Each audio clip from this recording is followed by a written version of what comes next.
Eh, Assalamualaikum warahmatullahi wabarakatuh. Selamat pagi, salam sejahtera buat kita semua.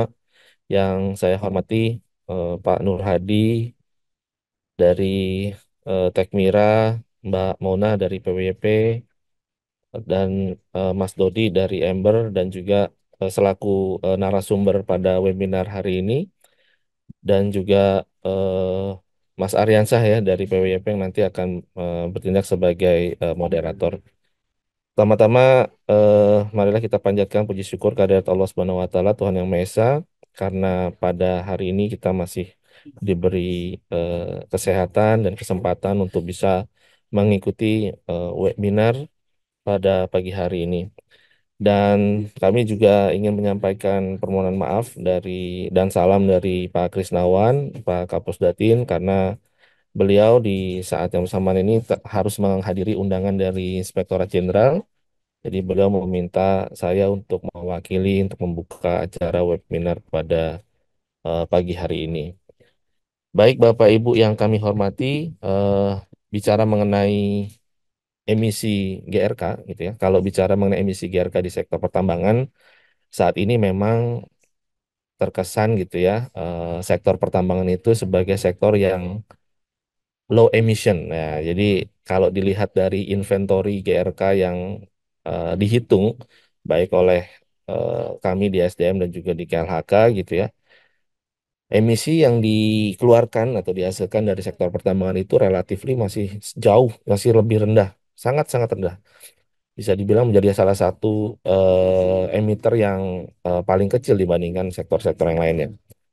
Hal ini memang bukan bukan berarti bahwa sektor pertambangan ini memang sektor yang penghasil rendah emission gitu ya, tetapi karena memang salah satu alasannya adalah karena masih terbatasnya ketersediaan data yang bisa memotret eh, aktivitas-aktivitas yang menghasilkan emisi di sektor pertambangan. Ya, karena kalau bicara mengenai emisi yang saat ini tercatat di dalam inventory GRK nasional dari sektor pertambangan itu baru yang berasal dari fugitif gitu ya. Nah, ini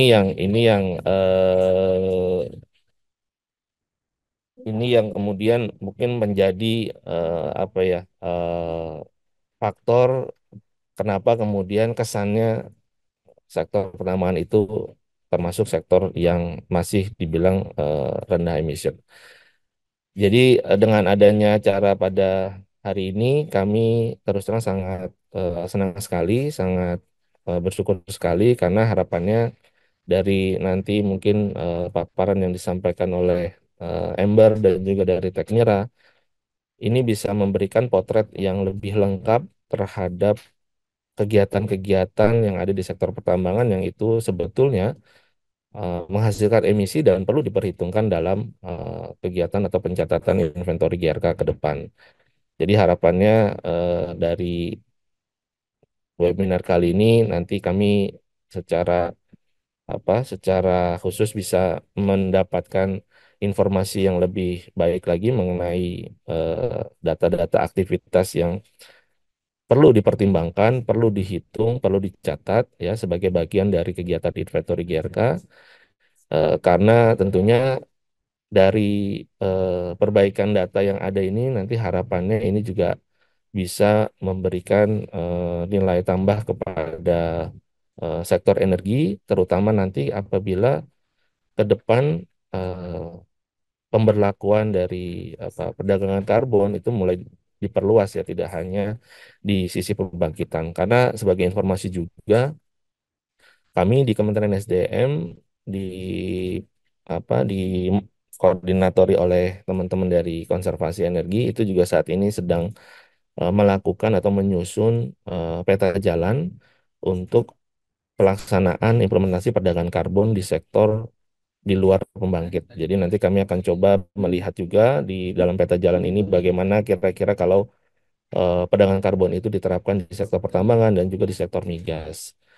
Nah, untuk mendukung hal tersebut tentunya ketersediaan data inventory data emisi ini juga harus diperhatikan, harus lebih baik. Jadi dari saat ini yang mungkin masih sebatas baru bisa memotret kegiatan atau emisi yang berasal dari fugitif, ya, ke depan ada aktiviti kegiatan-kegiatan lain di sektor pertama yang bisa juga terpotret sebagai bagian dari upaya-upaya untuk melakukan kegiatan penurunan emisi.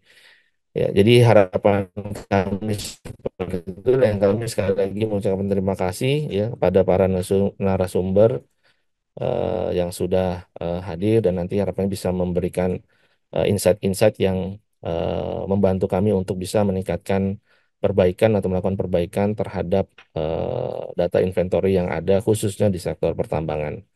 Mungkin demikian Bapak Ibu yang bisa kami sampaikan. Selamat berdiskusi, selamat mengikuti webinar, dan mohon maaf apabila mungkin dalam pelaksanaan webinar kali ini ada hal-hal yang kurang berkenan. Kami selaku mewakili Pusdatin menyampaikan permohonan maaf, dan kami cukupkan. Assalamualaikum warahmatullahi wabarakatuh. Mungkin bisa langsung saja kami berikan ke moderator. Silakan untuk bisa langsung memimpin jalannya diskusi. Baik, terima kasih Pak Catur Kurniadi dalam hal ini mewakili Pak Krisnawan Anditya sebagai Kepala Pusdatin Kementerian SDM yang juga selaku Kepala Sekretariat IITI Indonesia. Assalamualaikum warahmatullahi wabarakatuh. Selamat pagi, salam sejahtera untuk kita semua. Yang pertama, izinkan saya untuk kembali menyapa eh, para hadirin. Yang pertama yang kami hormati Bapak Krisnawan Anditya, Kepala Pusdatin Kementerian SDM selaku Kepala Sekretariat IITI Indonesia yang dalam hal ini diwakili oleh Pak Catur Kurniadi, yang terhormat Bapak Arianto Nugroho sebagai Koordinator Nasional PWP Indonesia, yang terhormat para narasumber dalam hal ini ada Bapak Dodi Setiawan sebagai Senior Analis Climate and Energy Ember Climate, kemudian Ibu Mona Wasef sebagai Head and Research and Advocacy PWP Indonesia sekaligus alternate wakil CSO dalam MSG IITI Indonesia. Kemudian yang terhormat Bapak Nur Hadi dari Pusat Penelitian dan Pengembangan Teknologi Mineral dan Batu Bara, dan yang terhormat dan kami banggakan seluruh peserta webinar memahami emisi gas rumah kaca dari sektor ekstraktif di Indonesia.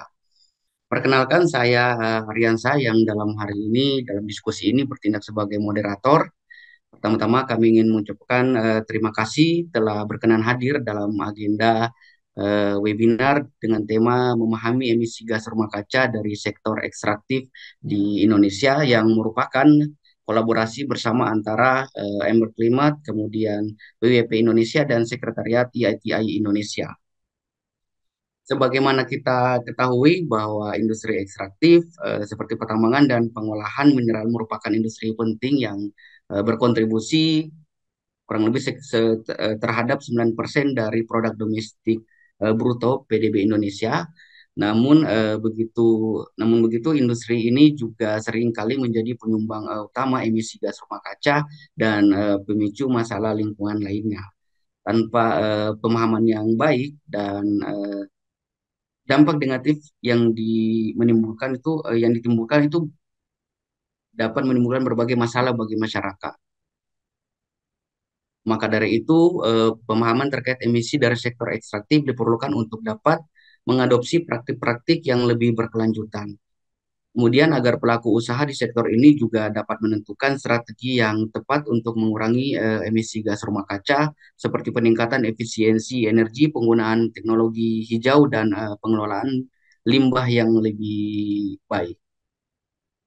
Sebelum masuk ke diskusi, perlu kami informasikan bahwa selain melalui platform Zoom, webinar ini juga disiarkan melalui platform YouTube Kementerian SDM Republik Indonesia.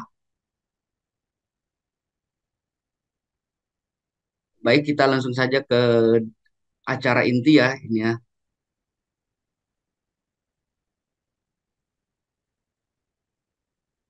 yaitu diskusi berdasarkan tema kita pada hari ini, yaitu memahami emisi gas rumah kaca dari sektor ekstraktif di Indonesia, dan tentunya bersama narasumber kita yang sudah hadir bersama kita pada hari ini. Sebelum masuk ke diskusi juga perlu saya sampaikan lagi beberapa aturan kita dalam diskusi ini, yaitu jika ada peserta yang ingin bertanya bisa menekan tombol raise hand atau tulis melalui kolom chat ya untuk yang mengikuti diskusi melalui platform Zoom. Kemudian bagi yang mengikuti acara ini melalui platform YouTube bisa melalui chat di YouTube, dan pertanyaan akan direspon pada saat sesi tanya jawab, dan sesi tanya jawab akan dibuka setelah seluruh paparan narasumber. Baik, kita langsung saja ke narasumber pertama, yaitu Ibu Mona Wasef sebagai Head of Research and Advocacy PWP Indonesia, sekaligus alternate wakil CSO dalam MSG IATI Indonesia, yang akan menyampaikan tema transparansi data emisi gas rumah kaca dan kerangka keterbukaan informasi publik dan standar IATI. Nanti juga mohon dijelaskan juga untuk Mbak Mona, silakan,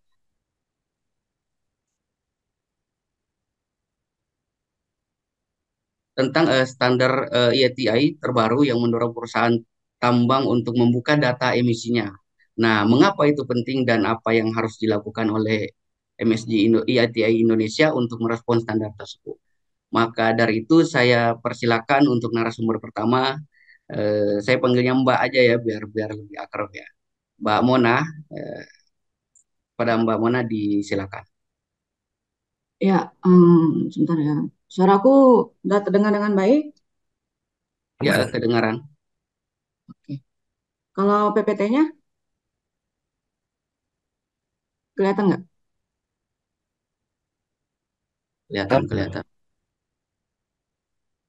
Oke. Ya.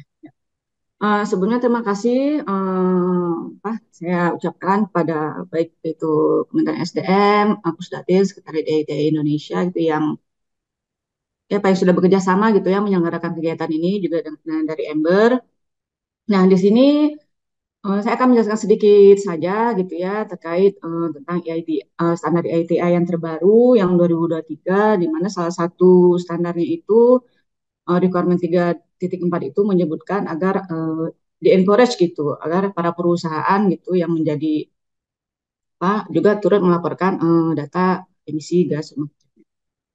Nah, tapi sebelum langsung ke sana mungkin sedikit aja gitu ya apa mukaan lah ya backgroundnya gitu.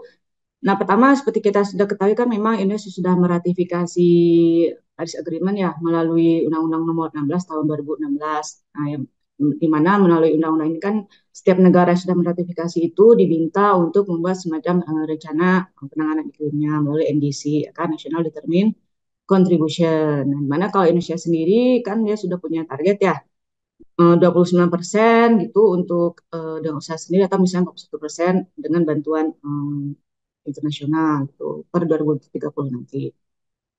Nah, seperti tidak disebutkan oleh moderator juga gitu. Nah, walaupun data emisi itu bisa beda-beda dan tergantung kita mengambil sumbernya dari mana ya.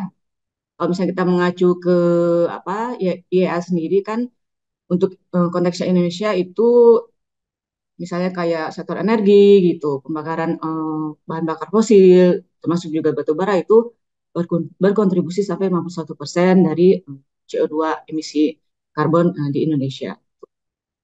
Nah, jadi dengan sebenarnya kalau misalnya kita lihat itu pemerintah sebenarnya sudah ada upaya gitu ya target-target gitu ingin menurunkan jumlah emisinya berapa gitu. Mengingat kalau misalnya dari cukup banyak data juga gitu ya mengungkapkan bahwa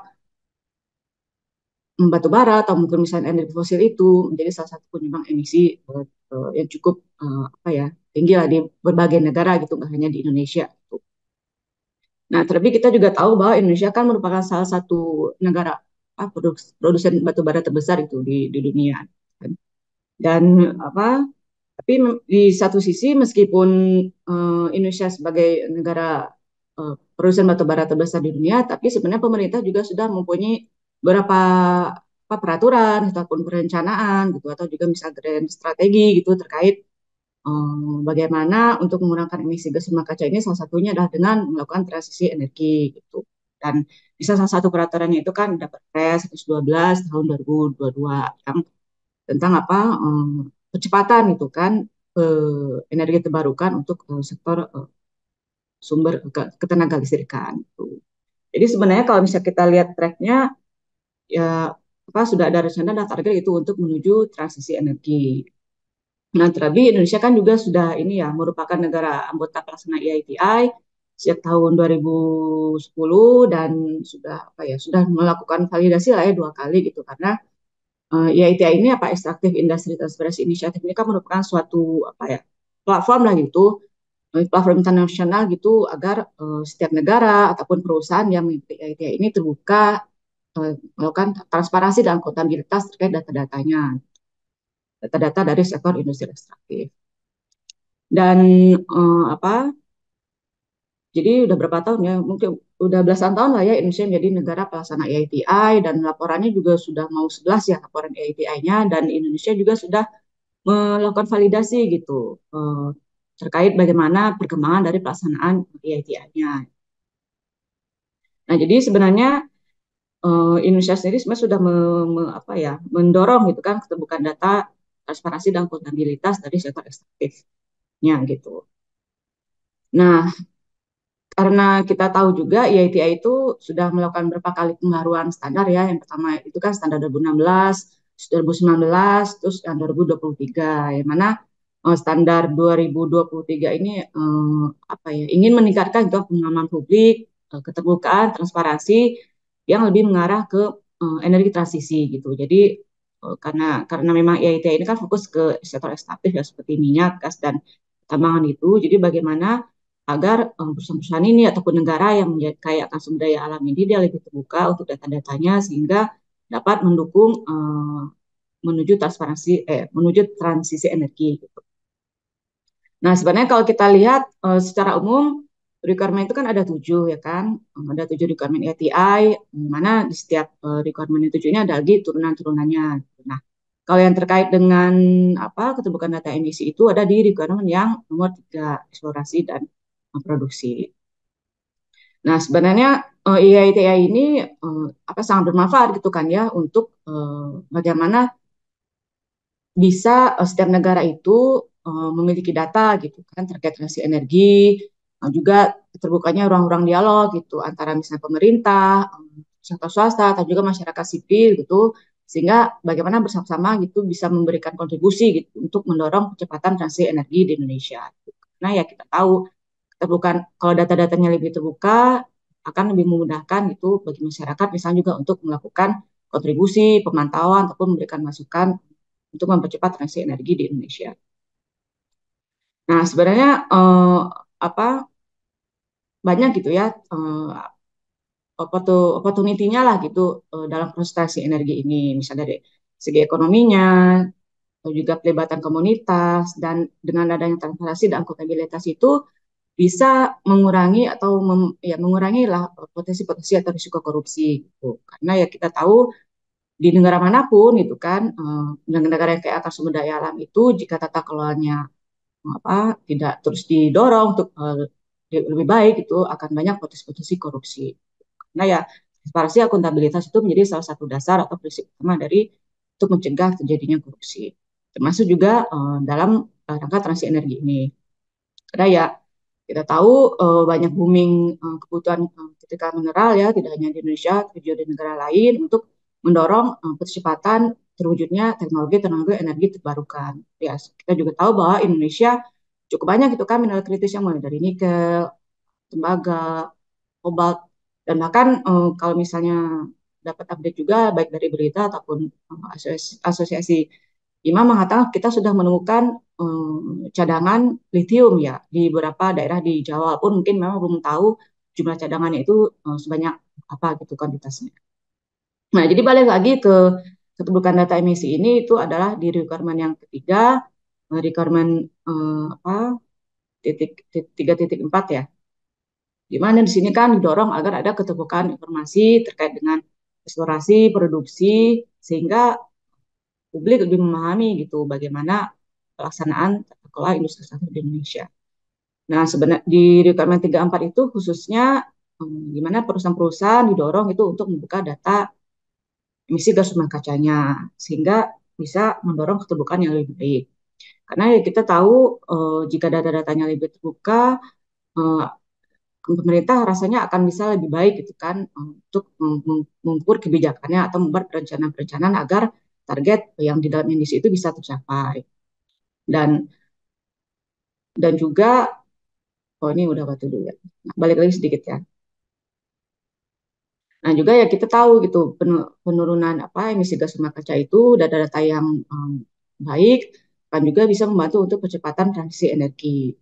Karena ya seperti Mas Catur bilang tadi gitu, ketika misalnya dinilai bahwa emisi gas rumah kaca dari sektor batu bara atau pertambangan secara umum itu rendah, apakah itu berarti memang rendah atau memang belum ada data-data yang tercatat atau terlaporkan dengan baik dari begitu banyaknya izin-izin pertambangan di Indonesia yang mencapai ribuan. Nah, jadi memang keterbukaan data itu menjadi kunci dari akuntabilitas pelaksanaan komitmen iklim ataupun transisi energi. Nah, sebentar ya. Nah, jadi sebenarnya sebagai apa mungkin yang bisa dilakukan itu baik anggota MSG, anggota MSG ETI yang dari CSO, perusahaan sama pemerintah itu ya walaupun memang waktu terakhir komunikasi dengan Sarah Hayton ya, apa country manager untuk Asia memang menyatakan meskipun di ITI standar 2023 ini sudah ada requirement, tapi memang akan disusun lebih lanjut gitu untuk apa sih guidance note-nya gitu, guidance-nya agar bagaimana sih sebenarnya pelaporannya itu dilakukan atau juga pemantauannya bagaimana itu masih sedang disusun oleh ITI internasional. Jadi memang akan alangkah lebih baiknya juga nanti seandainya guidance ini sudah ada gitu, MSG juga misal perwakilan MSG juga mendorong agar data itu lebih disagregat tuh. Misalnya dapat dilakukan per project per project per izin yang ada izin-izin pertambangan yang ada di Indonesia. Jadi tidak apa tidak alangkah lebih baiknya gitu ya tidak berdasarkan perusahaan karena kita tahu perusahaan bisa memiliki berapa puluh izin gitu tapi alangkah lebih baik misalnya setiap IUP itu bisa melaporkan data emisinya sehingga datanya bisa lebih tercatat dan lebih terukur. Jadi ada disagregat data emisinya. Nah, alangkah lebih baik juga misalnya nanti pemerintah gitu setelah data dan note ini juga mendorong agar keterbukaan data itu misalnya dimasukkan ke dalam rencana kerja anggaran dan biaya EKB per setiap IUP sehingga data yang didapat itu ada data real yang terjadi di tingkat operasi pertambangan. Oke gitu. Nah apalagi ya. Nah rasanya segitu dulu aja. Nanti mungkin bisa dilanjutkan dengan diskusi lebih lanjut. Silakan Mas. Ian.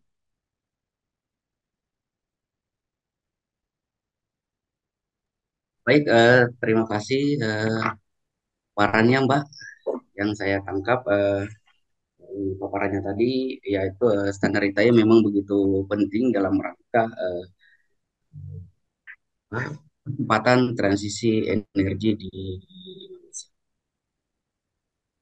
Dan selanjutnya kita beralih ke narasumber yang kedua, yaitu Bapak Dodi Setiawan sebagai Senior Analis Climate and Energy Ember Climate. Selamat pagi. Saya Ya, panggilnya Mas Dodi ya biar lebih akrab, Mas. ya siap. Nanti Mas Dodi akan menyampaikan tema tentang jejak emisi perusahaan tambang batubara di Indonesia. Nanti mohon juga untuk dijelaskan kan kita tahu bahwa 2 hari lalu Ember Climate baru saja merilis laporan tentang risiko mengambilkan emisi metana di pertambangan batubara ya Mas ya. Di mana salah satu temuannya menyebut bahwa 6 dari 10 perusahaan batubara terbesar di Indonesia belum melaporkan emisi gas metananya dalam laporan berkelanjutan mereka. Nah, mohon bisa sekaligus dipaparkan kepada Mas Dodi, kami persilakan. Siap. Saya share screen dulu ya. Bentar.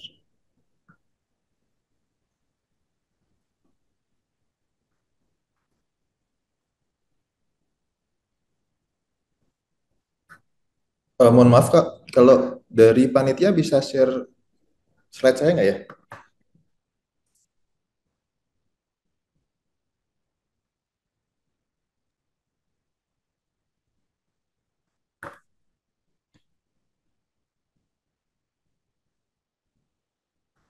Mas Dodi kirimnya ke siapa, Mas?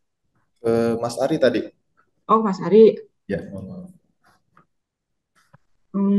Aku bisa bantu sih. Um, Mas Ari ada di sini. Ada sebentar, saya bantu, saya bantu sebentar, saya kalikan dulu. Oke, share. Sebentar. Oke, silakan Mas. Oke, siap. Makasih Mas Ari. Ya, selamat pagi teman-teman semua. Pertama-tama saya ingin menyampaikan terima kasih ya kepada teman-teman Pusdatin ESDM, selaku juga dari Sekretariat IITI dan juga teman-teman PWYP Indonesia yang telah sama-sama kita berkolaborasi ya untuk menyelenggarakan webinar ini. Ini merupakan webinar yang cukup penting ya karena topik emisi ini tidak hanya terjadi di sektor tenaga listrikan yang banyak dibahas akhir-akhir ini, tapi ini juga terjadi di sektor pertambangan, apalagi tambang batu bara seperti itu. Nah, di sini saya akan menyampaikan emisi metana ya dari perusahaan tambang batu bara di Indonesia. Mungkin izin next slide. Ya, mungkin sekilas tentang Amber Climate. Jadi Amber merupakan lembaga think tank yang berbasis di UK. Jadi kita menggunakan data ya untuk membangun narasi terkait transisi energi bersih. Kita memiliki dua work stream line. Yang pertama itu terkait transisi tenaga listrikan dan yang kedua terkait coal mine methane atau emisi metana dari tambang batu bara. Lanjut. Ya, di sini saya akan bahas tiga, tiga aspek ya. Yang pertama mengenai pemahaman dari emisi gas rumah kaca itu sendiri, kemudian terkait dengan emisi dari sektor pertambangan. Jadi di sini nanti akan kita bahas dari 10 perusahaan batubara terbesar di Indonesia dan yang ketiga nanti terkait rekomendasi. Lanjut, Mas. Nah, yang pertama terkait dengan memahami emisi gas rumah kaca. Jadi sama seperti yang disampaikan Mbak Mona tadi ya, sebagai background Indonesia telah menandatangani Perjanjian Paris dan berupaya untuk mengurangi emisi sebesar 32% di tahun 2030. Jadi 6 tahun lagi ini harus tercapai. Yang kedua adalah bahwa regulasi dan juga standar saat ini memandatkan pemerintah dan juga badan usaha untuk melakukan penyusunan inventory gas rumah kaca yang mencakup juga emisi gas metan dari tambang batu bara. Lanjut. Nah, kenapa sih melaporkan emisi, mengukur dan melaporkan emisi ya? Jadi yang pertama tadi terkait dengan penandatangan Paris Agreement dan tidak kalah penting dengan Paris Agreement adalah Indonesia juga telah menandatangani atau telah mendukung Global Methane Pledge, yaitu kesepakatan global untuk mengurangi emisi gas metana sebesar 30% di tahun 2030. Jadi ini sudah dari tahun 2021 dan pemerintah Indonesia juga mendukung komitmen tersebut. Nah, berkaitan dengan komitmen Paris, implikasinya adalah Indonesia perlu melaporkan ya, jadi melaporkan ke UNFCCC, jadi inventory emisi dan juga aksi mitigasi yang telah dilakukan. Jadi biasanya laporan ini dimasukkan dalam biennial update report, jadi tiap 2 tahun. Dan biasanya teman-teman Pusdatin SDM yang mengkompil data untuk sektor energi. Jadi emisi dari seluruh sektor energi dikumpulkan oleh teman-teman SDM yang akan kemudian dilaporkan ke UNFCCC. Nah, kemudian untuk perusahaan-perusahaan yang terdaftar di Bursa Efek Indonesia, ini mereka perlu menyiapkan laporan keberlanjutan yang mencakup aspek energi dan juga aspek emisinya. Nah, ini cukup penting juga karena perusahaan-perusahaan batu bara di Indonesia, sebagian besar, apalagi yang besar-besar ya, ini terdaftar di Bursa Efek. Jadi mereka perlu menyiapkan sustainability reports. Dan sebenarnya sudah ada juga peraturan dari ESDM nomor 22 tahun 2019 terkait penyusunan inventory gas rumah kaca yang perlu dilakukan oleh pemerintah dan juga didukung oleh badan usaha. Jadi secara payung hukum pelaporan emisi ini sudah ada semua, baik itu perusahaan yang tidak terdaftar di BI maupun yang terdaftar. Lanjut. Nah, eh, sekarang kita berbicara mengenai emisi utama di tambang batu bara. Nah, jadi eh, di luar sana banyak standar-standar yang biasanya dipakai seperti greenhouse gas protocol, terus kemudian juga GRI, kemudian juga CDP, ISO dan seterusnya. Nah, secara umum biasanya kita melaporkan ada skop 1, skop 2, skop 3, tapi skop 3 biasanya jarang dilaporkan. Nah, skop 1, skop 2 itu apa sih? Skop 1 adalah emisi yang sumbernya itu dikontrol atau dimiliki oleh si perusahaan. Nah, biasanya yang termasuk skop 1 ini misalnya pembakaran bahan bakar fosil misalnya untuk transportasi ataupun mesin diesel yang berada di eh, dalam kontrol perusahaan tersebut. Nah, skop 2 ini indirect atau emisi yang secara tidak langsung dihasilkan oleh si perusahaan ini. Maksudnya tidak langsung adalah biasanya si perusahaan ini membeli energi dari pihak lain, misalnya pembelian listrik dari PLN. Jadi PLN yang membangkitkan listrik yang mengeluarkan emisi, tapi listriknya dipakai oleh perusahaan batubara, bisa seperti itu. Nah, activity-nya sendiri untuk scope 1 umumnya ada dua ya, fossil fuel combustion dan juga coal mine methane. Fossil fuel combustion ini menghasilkan karbon dioksida, jadi ini sudah sangat umum, jadi saya tidak perlu menjelaskan. Nah, coal mine methane ini yang mungkin belum banyak dibahas ya. Jadi maksudnya coal mine methane adalah ketika kita mengupas lapisan penutup di tambang batu bara dan juga mengambil batu baranya, itu ada gas metana yang terlepas ke atmosfer. Nah, gas metana ini eh, karena dia karena kita tambang batu bara terbuka ya sebagian besar, jadi biasanya langsung terlepas di atmosfer dan istilahnya tidak perlu diukur seperti itu karena nggak kelihatan juga seperti itu. Tapi di tambang bawah tanah ini gas metana di tambang bawah tanah ini sangat penting karena menyangkut aspek keselamatan juga. Jadi di beberapa tahun terakhir ada beberapa kejadian ledakan ya di tambang tambang batu bara bawah tanah itu karena salah satunya karena gas metana ini. Nah, gas metana ini sangat penting untuk kita bahas. Kenapa? Karena dari sisi impact ke perubahan iklim ini 30 kali lebih besar daripada CO2. Jadi secara kuantiti mungkin CO2 lebih besar, tapi impact ke atmosfer ini metana 30 kali lebih besar. Ini untuk short term impact ya, yang biasanya diukur selama 100, long term impact yang biasanya diukur dalam jangka waktu 100 tahun. Tapi kalau kita dalam jangka pendek 20 tahun ini bisa 82 kali lebih besar impact-nya terhadap perubahan iklim. Nah, tentunya yang untuk skop 2 ini pembelian listrik dari PLN ini sudah jelas bahwa kalau sumber listriknya sebagian besar masih dari PLTU, tentunya juga mengeluarkan emisi karbon dioksida. Mungkin sedikit juga membahas ya terkait global warming potential karena ini juga menjadi salah satu aspek yang penting. Jadi GWP ini semakin ke sini nilainya tidak fix ya. Jadi di tahun 96 dulu GWP dari metana ini 21 dan ini yang masih dipakai di BUR Biennial Update Report tahun lalu tahun 2019.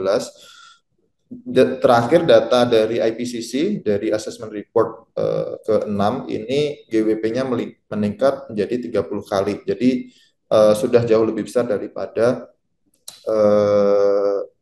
hampir 30 tahun yang lalu ya. Jadi perusahaan juga perlu memperhatikan GWP ketika memperhitungkan emisi gas rumah kaca ini. Izin lanjut, Mas.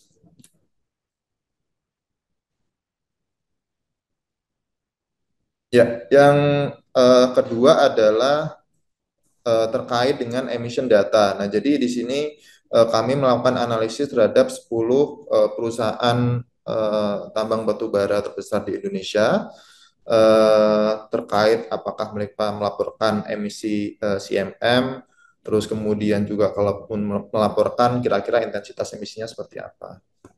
Mohon izin lanjut. Nah, jadi ini 10 perusahaan terbesar yang kami analisis ya, dan angka di sini adalah menunjukkan angka produksi batu baranya. Jadi yang terbesar Bumi Resources, kemudian Adaro, dan seterusnya. Secara umum ada sekitar 900 konsesi batu bara di Indonesia, tapi 10 perusahaan ini memproduksi setengah dari produksi batu bara Indonesia tahun lalu gitu. Jadi tahun lalu 775, lebih dari 350 juta ton itu diproduksi oleh 10 perusahaan ini. Dan tentunya karena sebagian besar ini merupakan terdaftar di Bursa Efek Indonesia, kecuali Braucol yang dulunya juga terdaftar tapi sudah delisting di tahun 2018. Jadi mereka perlu menyiapkan sustainability report, dan ini yang kami jadikan sumber data untuk menganalisis emisinya. Lanjut. Nah, jadi hasil temuan kami adalah bahwa 6 dari 10 perusahaan batu bara terbesar di Indonesia tidak melaporkan emisi metananya. Nah, ketika kita coba menghitung estimasi emisi metananya menggunakan average emission factor dari IPCC, itu emisi metananya bisa lebih besar dari emisi dari bahan bakar fosil dan juga listrik gitu. Jadi kontribusi CMM terhadap emisinya bisa lebih dari 50%. Nah, untuk perusahaan yang paling atas, Braucol dan Bumi Resources ini kontribusi CMM terhadap total emisi ini lebih kecil. Kenapa? Karena stripping rasio dari dua perusahaan ini cukup tinggi ya, jadi sekitar 12, sehingga konsumsi energi dan juga emisi dari pembakaran bahan bakar fosil ini sangat besar dan lebih besar dari emisi CMM. Lanjut. Nah, 4 perusahaan ini melaporkan emisi CMM-nya, yaitu Golden Energy Mines, Bukit Asam, Kideko, anak perusahaannya Indika, dan juga Indo Tambang Raya Megah. Yang menarik adalah bahwa Golden Energy Mines ini memproduksi 2,5 kali lebih besar dari Indo Tambang Raya Megah, tapi emisinya juga 2,5 kali lebih kecil gitu. Nah, ini disebabkan karena intensitas metana yang berbeda, jadi selisihnya bisa 7 kali lipatnya. Tentunya karakteristik tambang batu bara ini mempengaruhi dari intensitas metana yang dilaporkan, termasuk juga kedalaman tambang dan juga jenis batu bara yang ditambang.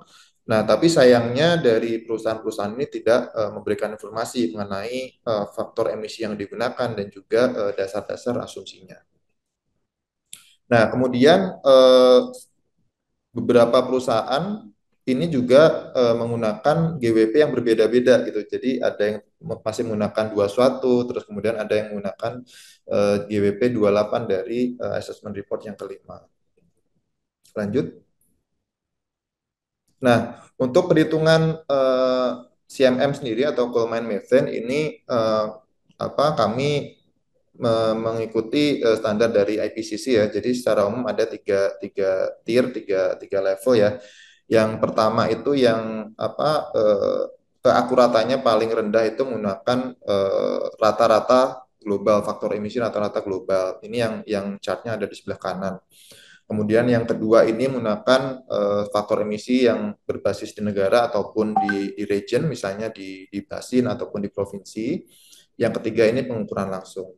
Nah, Indonesia sendiri masih belum memiliki faktor emisi baik di level negara maupun di region, dan nanti teman-teman Tekmira akan menyampaikan hasil risetnya yang harapannya nanti juga dapat digunakan ya untuk penyusunan faktor emisi nasional untuk Indonesia. Nah, jadi secara umum emisi metana ini akan meningkat seiring dengan semakin dalamnya tambang batu bara. Nah, apalagi untuk tambang bawah tanah ya, untuk underground mining ini faktor emisinya sangat besar. Nah, tapi di Indonesia sendiri masih tidak banyak ya tambang bawah tanah, tapi tetap ini faktor ataupun aspek yang perlu diperhitungkan, termasuk perlu dimonitor karena terkait dengan aspek keselamatan tadi ya, karena kaitannya dengan nyawa gitu, tidak hanya emisi tapi juga keselamatan para pekerja tambang. Lanjut. Nah, kita takeaways yang pertama terkait dengan mengapa kita ataupun perusahaan tambang batu bara perlu melakukan perhitungan emisi CMM, dan yang kedua juga bagaimana mengurangi emisi metana ini melalui mitigasi dan juga diversifikasi bisnis. Lanjut. Nah, eh, measure melakukan pengukuran dan juga mengurangi emisi.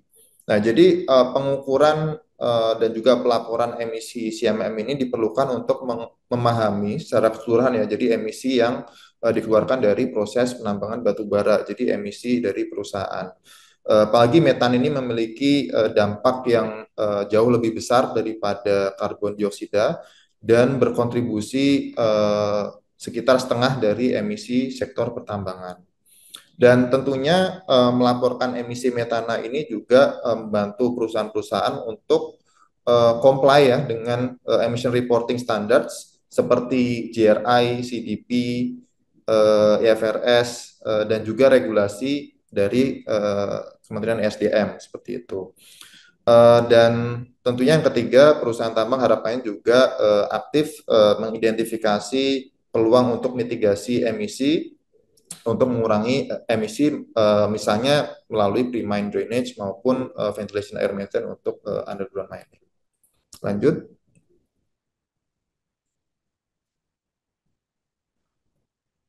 Ya, yang kedua tentunya adalah reassess risk dan diversify business. Nah, jadi sektor batu bara ini dengan adanya tren transisi energi, ini resiko investasinya menjadi lebih tinggi, resiko ESG-nya ya, karena demand batu bara nanti akan turun dan apalagi dari statistik HESI tahun yang terakhir ya, bahwa konsumsi batu bara untuk sektor listrik itu untuk listriknya PLN ya itu lebih rendah daripada yang tahun sebelumnya.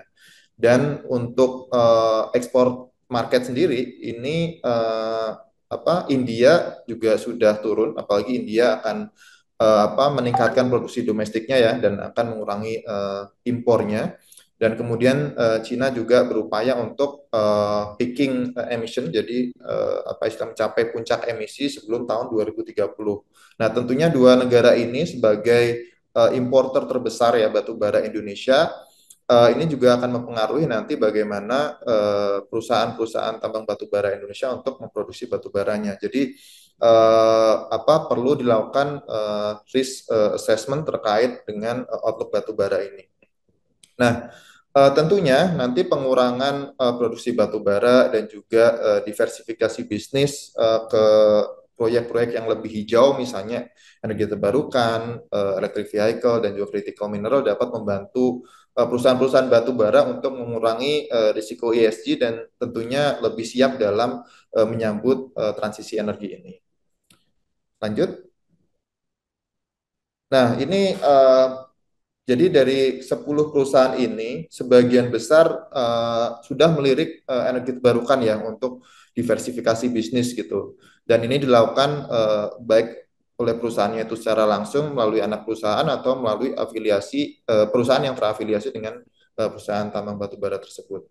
Kenapa energi terbarukan? Tentunya momentumnya juga tepat ya karena Indonesia juga menyetujui kesepakatan JETP ya dan nilai investasinya bisa mencapai hampir 100 billion US dollar gitu. Jadi ini merupakan peluang pengembangan proyek yang bisa diambil oleh perusahaan-perusahaan batubara yang ingin diversifikasi ke energi terbarukan. Nah, beberapa perusahaan seperti Indika dan Adaro juga menargetkan untuk mencapai net zero emission di tahun 2050 dan 2060. Tapi tentunya untuk mencapai net zero emission ini mereka perlu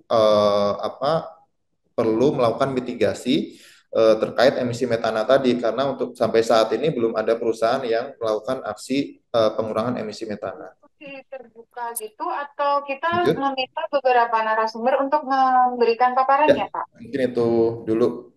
Kalau konsepnya begitu, kita bagikan sejak undangan, ada tornya, ada substansi mereka, terus kita Ya, bagikan. baik, terima kasih Mas Dodi atas paparannya yang sangat menarik dan mencerahkan dan sebenarnya ada banyak hal yang perlu digali, tapi buat peserta dari yang ingin bertanya sabar dulu, nanti ada sesinya kita buka. Untuk saat ini kita lanjut ke materi narasumber ketiga Namun sebelumnya saya menginfokan kepada peserta untuk mengisi daftar hadir yang sudah linknya sudah dibagikan di kolom chat. Untuk selanjutnya kita masuk ke narasumber ketiga yang akan disampaikan oleh Pak Nur Hadi, dan sudah bergabung Pak Nur Hadi ini dari Pusat Penelitian dan Pengembangan Teknologi Mineral dan Batu Bara, dan nantinya akan menyampaikan tema tentang eh, jejak emisi perusahaan tambang batu bara di Indonesia dan hasil kajian emisi gas rumah kaca dari sektor ekstraktif di Indonesia. Kemudian nanti juga akan menyampaikan tentang bagaimana sih pemerintah selama ini menghitung emisi gas rumah kaca dari sektor ekstraktif di Indonesia yang menjadi bagian penting dari upaya mendorong net zero emission. Untuk itu kepada Pak Nur Hadi, kami persilakan. Baik, terima kasih Mas Aryansah. Suara saya terdengar ya? Ya, terdengar Pak. Baik, kepada Bapak dan Ibu panelis yang lain, selamat pagi. Assalamualaikum warahmatullahi wabarakatuh. Eh, Waalaikumsalam. Mas Aryansah, sebagai info, Tekmira sekarang sudah mengalami reorganisasi ya, menjadi Balai Besar Pengujian Mineral dan Batu Bara sebagai informasi. Kemudian untuk singkatnya, kami dari Tekmira tahun kemarin itu telah melakukan uji sampel ya di beberapa perusahaan tambang, baik mineral dan batu bara. Kemudian di situ kita melakukan perhitungan inventarisasi emisi gas rumah kaca. Dalam kesempatan ini kami ingin menyampaikan sesuai dengan outline berikut: pendahuluan, metodologi, kemudian tingkat GRK di sektor minerba, dan penutupnya. Sebagai pendahuluan tadi sebenarnya sudah banyak disinggung, jadi sebenarnya kita sudah sama-sama akan bergerak Indonesia komitmen ke net zero emission NZE.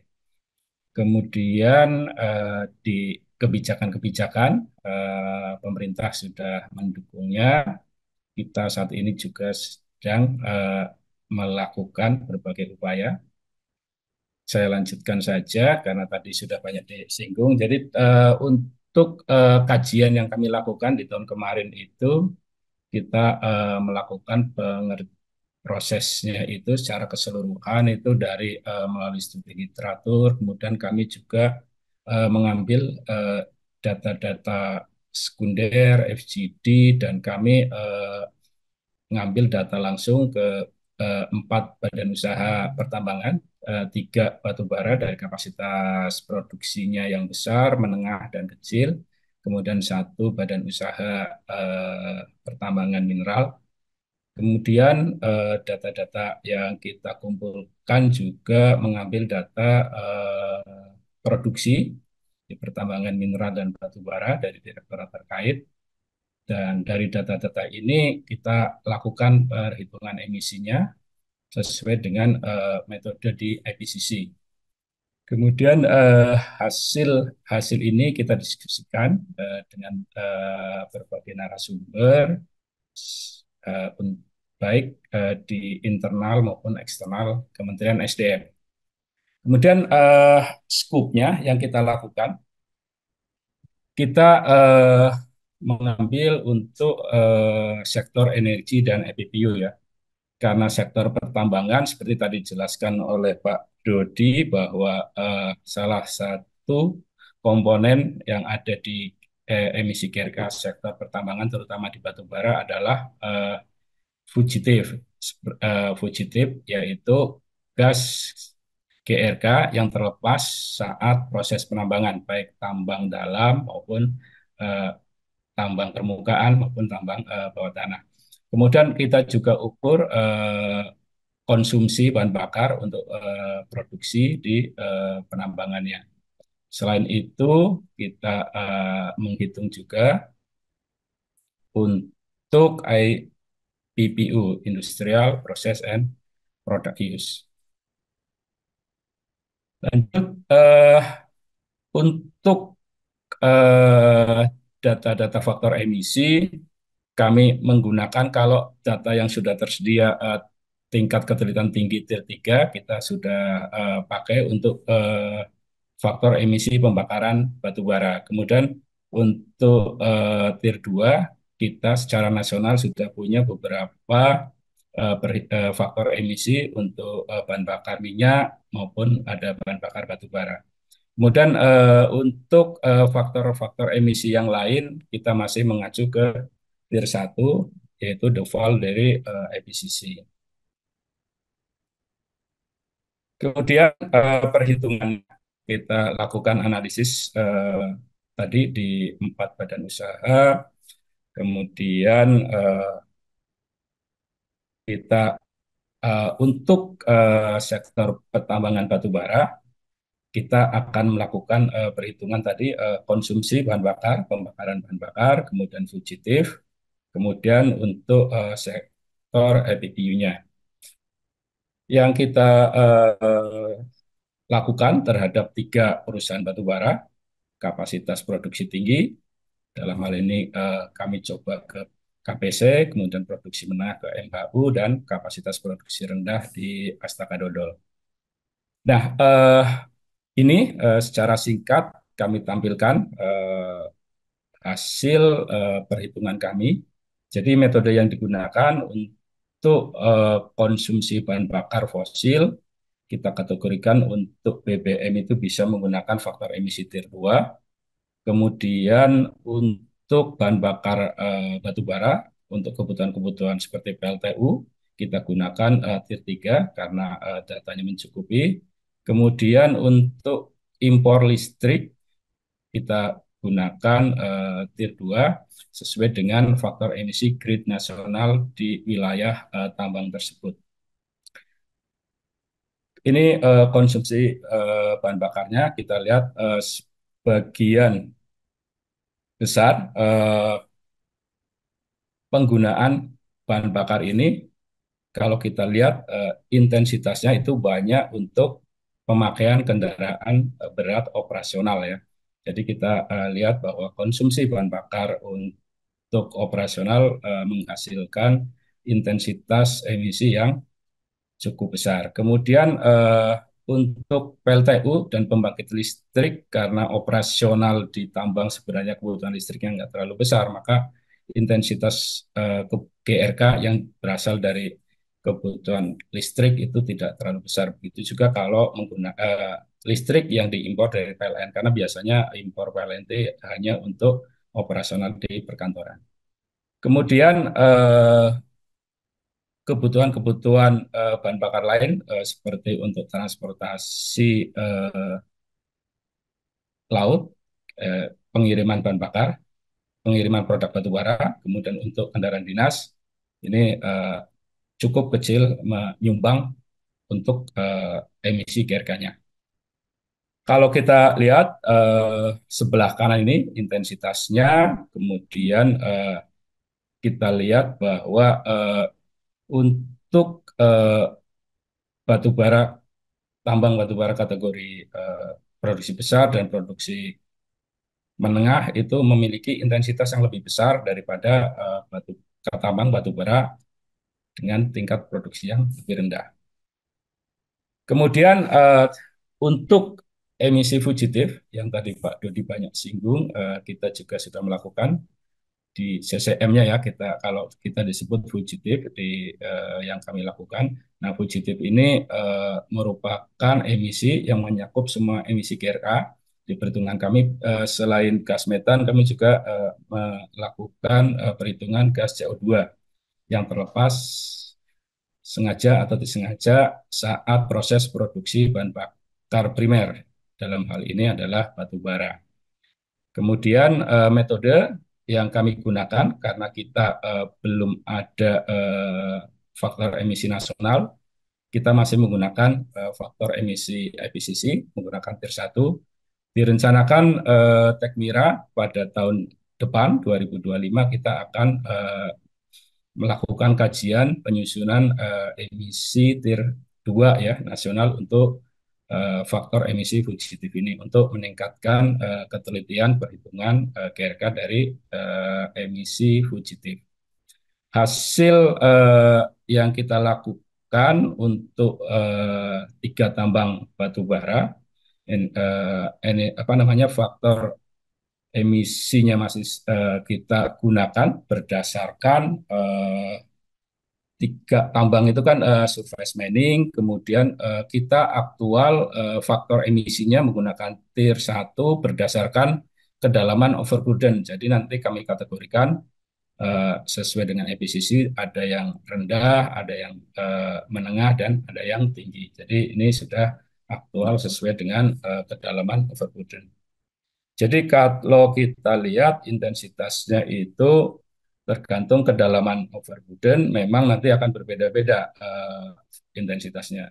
Jadi kalau kita lihat di sini berarti untuk tambang batu bara A itu memiliki overburden yang lebih tipis sehingga intensitas emisi CO2-nya lebih rendah.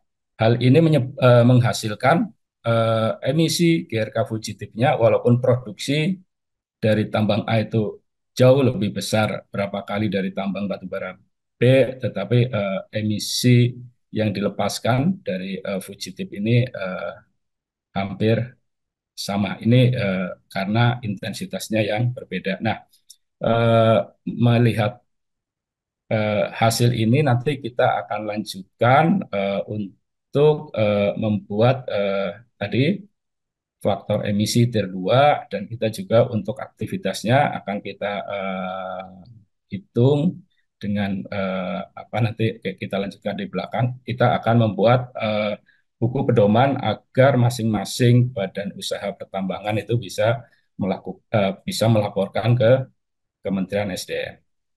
Kemudian untuk IPPU sebenarnya ini bukan di sektor ESDM ya, tapi ini di sektor Kemenprin, cuma karena badan usahanya di bawah pengawasan SDM, kita melakukan perhitungan. Tapi hasil dari perhitungan ini untuk IPPU kita lihat dari refrigeran dan lubrikan, nilai emisinya jauh lebih rendah dari energi dan energi pembakaran dan fugitif ya. Jadi sebenarnya IPPU ini tidak signifikan mengemisikan GRK di badan usaha pertambangan. Kalau kita rangkum dari tiga badan usaha pertambangan yang sudah kita lakukan, eh, kita buat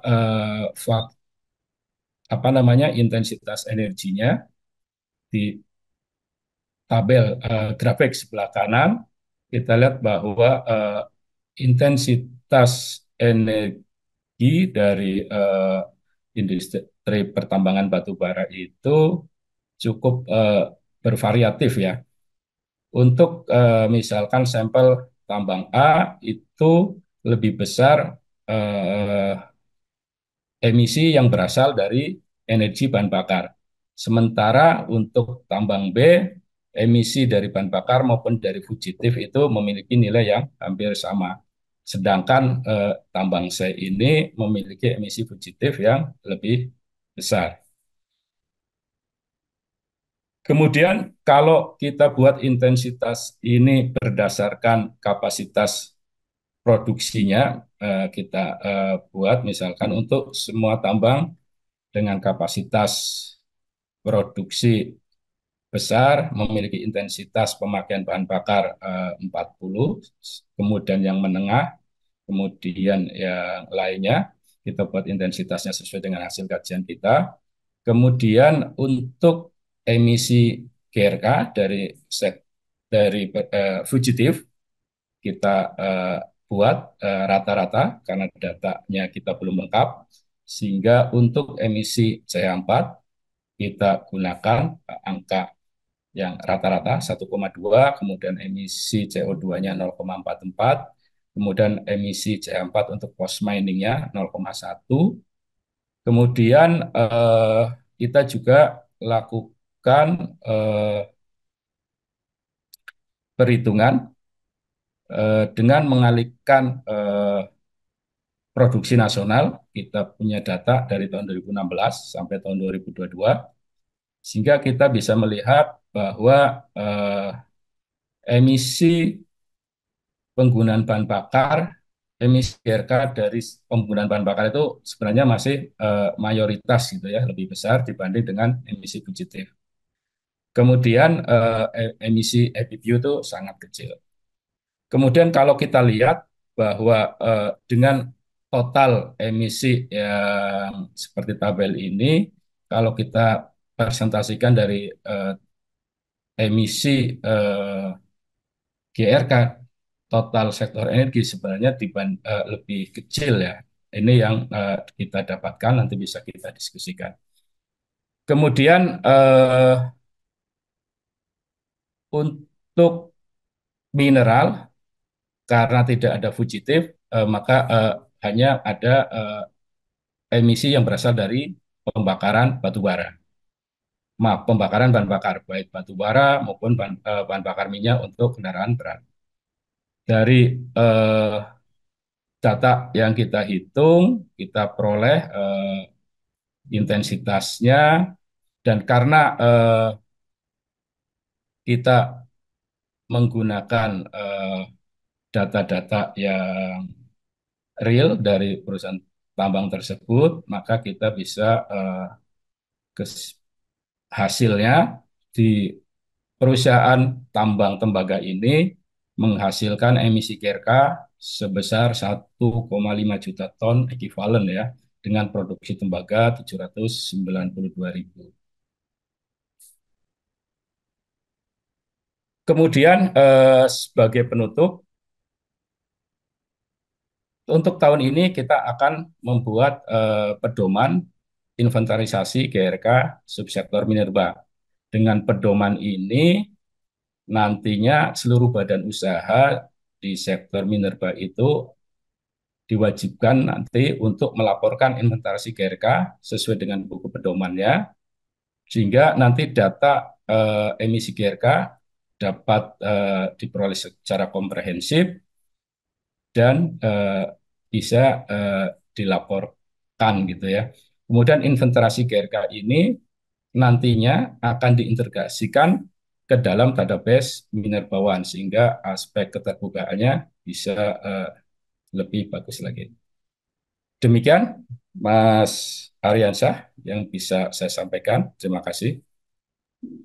Ya, baik, terima kasih Pak Muradi dari Mira atas paparannya, dan juga tadi juga disampaikan langkah-langkah yang akan dilakukan tahun ini ya Pak ya, tentang Ya, Pak. pedoman inventarisasi gas rumah kaca subsektor minerba. Baik, untuk selanjutnya kita langsung ke sesi berikutnya, yaitu sesi tanya jawab. Untuk di awal ini kita sepakati dulu ya, untuk di awal 3 pertanyaan, kemudian disampaikan ditujukan kepada siapa. Apakah sudah ada yang ingin bertanya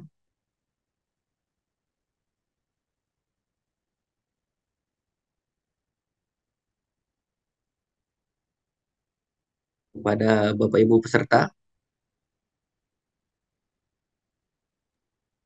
Mas Aryansyah, kalau belum ada yang bertanya, mungkin dari Tekmira ada beberapa panelis mungkin bisa menambahkan yang sudah saya sampaikan. Pak Slamet Handoko, silakan.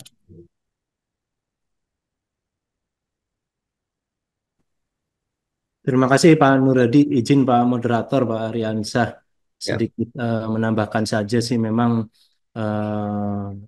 Tekmira di bawah Ditjen Minerba ini salah satu tugasnya kami di sisi teknis ya Pak, untuk menyiapkan beberapa eh, tahapan-tahapan inventarisasi sampai dengan mitigasinya di sektor pertambangan mineral dan batu bara ini ya. Dan tadi juga sudah disinggung oleh Pak Dodi Setiawan, memang ini tantangannya sangat besar dari sisi pertambangan ya, baik itu mineral maupun batu bara, di mana batu bara kemungkinan ada beberapa tren penurunan dan lain sebagainya. Tapi di sisi lainnya juga perusahaan batubara ini kan sesuai dengan amanat regulasinya itu kan harus menerapkan hilirisasi batubara. Nah, kalau kita bicara hilirisasi batubara ini juga akan penggunaan energinya cukup besar dan tentu saja akan ada peningkatan dari sisi emisinya seperti itu.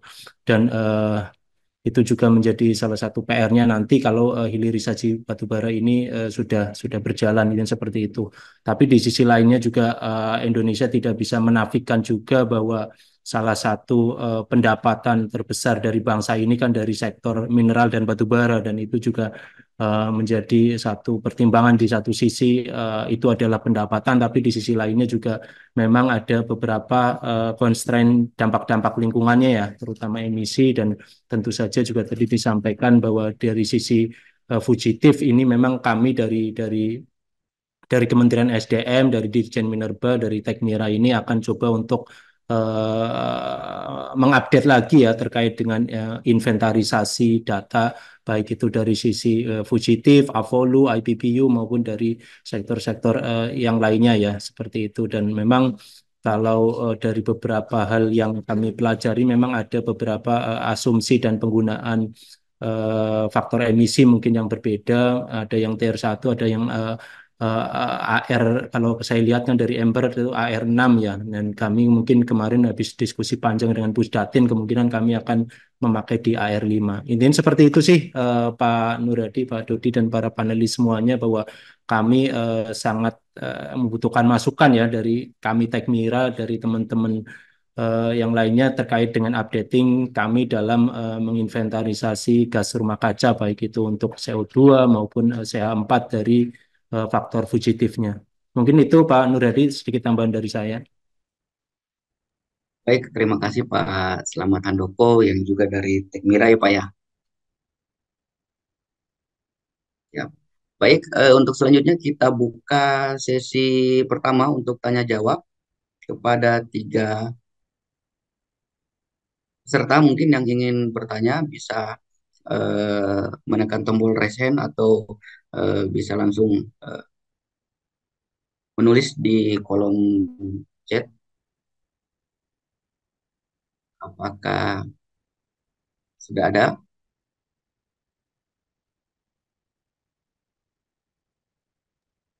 Kalau tidak ada, saya ingin bertanya sebenarnya ini juga Pak pada narasumber yang menarik tadi. Sambil menunggu pertanyaan, saya ingin juga bertanya kepada Mas Dodi dan mungkin kepada seluruh narasumber, yaitu tentang menarik tadi yang disampaikan bahwa dari apa penelitian tadi yang dirilis dari Ember Kalimat itu 10 perusahaan batubara tidak melaporkan emisi eh, metananya gitu, 6 dari 10. Nah, itu apakah ada sanksi kalau berdasarkan mungkin tadi sampaikan bagaimana kan Indonesia sudah menggunakan standar EPI itu apakah ada sanksi terhadap perusahaan-perusahaan yang eh, kemudian tidak melaporkan emisi gas metananya emisi metananya kepada Mas Budi. Ya, thank you Mas Aryansyah. Sebenarnya kalau data yang kami pakai adalah data dari Sustainability Report ya. Jadi Sustainability Report ini diwajibkan untuk perusahaan yang terdaftar di Bursa Efek Indonesia. Nah, kebetulan 9 dari 10 perusahaan tadi terdaftar dan kebetulan Braukol yang sebenarnya tidak sudah delisting dari BI tapi mereka masih rilis Sustainability Report ya. Jadi kita menganalisis data dari situ. Nah, Sustainability Report ini sebenarnya banyak panduannya ya. Ada panduan dari OJK yang sebenarnya panduannya itu cukup general ya bahwa nanti mereka harus melaporkan emisi dan emisi itu harus dipisahkan ya. Baik itu CO2, CH4 dan seterusnya, baik dari sisi pembakaran bahan bakar fosil, kemudian fugitif dan seterusnya. Nah, itu yang pertama. Kemudian yang kedua ada juga standar-standar internasional yang sebenarnya perusahaan-perusahaan ini tuh mengklaim bahwa mereka sudah comply dengan standar-standar tersebut, misalnya standar GRI Global Reporting Initiative. Nah, Nah, padahal di GRI itu sudah jelas bahwa skop 1 itu mencakup emisi fugitif dari metan. Nah, tapi ternyata 6 perusahaan ini tidak melaporkan nih emisi metananya. Nah, jadi sifat dari standar internasional ini mungkin tidak binding ya, tapi tentunya ini juga menjadi catatan karena ketika perusahaan menyampaikan bahwa mereka sudah comply dengan standar tertentu, tapi pada kenyataannya tidak sepenuhnya sesuai ya dengan standar tersebut gitu. Dan tentunya kita sebagai masyarakat juga bisa menilai keseriusan dari perusahaan-perusahaan ini untuk menghitung ya tadi dampak lingkungan salah satunya dengan pelaporan emisi metana tadi.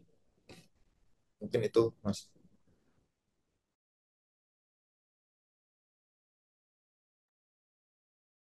Oke, baik, terima kasih Mas Dodi.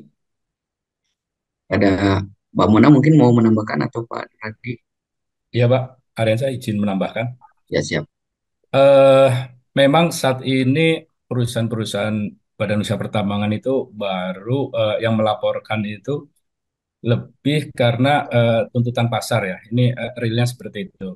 Jadi pasar yang mereka ekspor, pasar menuntut harus melaporkan itu yang mereka sudah melaporkan. Sementara eh, kebijakan mewajibkan dari pemerintah, kelihatannya aturan pelaksananya belum ada. Walaupun aturan-aturan di yang lebih tinggi itu kan sudah dengan NCT ini. Nah, ini yang menjadi dorongan Puslitbang Tekmira itu akan melakukan itu dengan langkah-langkah seperti tadi saya sampaikan. Kita mulai tahun ini akan membuat buku pedoman yang seragam dengan standar nanti yang terstandar. Pedomannya itu juga kita adopsi dari IPCC dan yang lain ya, yang sesuai dengan aturan internasional sehingga nanti bisa diterima. Nah, mudah-mudahan langkah-langkah Puslitbang Tekmira itu bisa lebih maaf Tekmira Balai Besar Pengujian Tekmira itu cepat bisa dalam waktu dekat bisa menyusun dan kita bisa melakukan inventarisasi secara keseluruhan. Gitu, Pak. Ya, Oke, aku boleh. ya silakan Mbak. Ya, kalau dalam konteks EITI memang di dalam apa requirement-nya itu bahasanya memang masih encourage ya.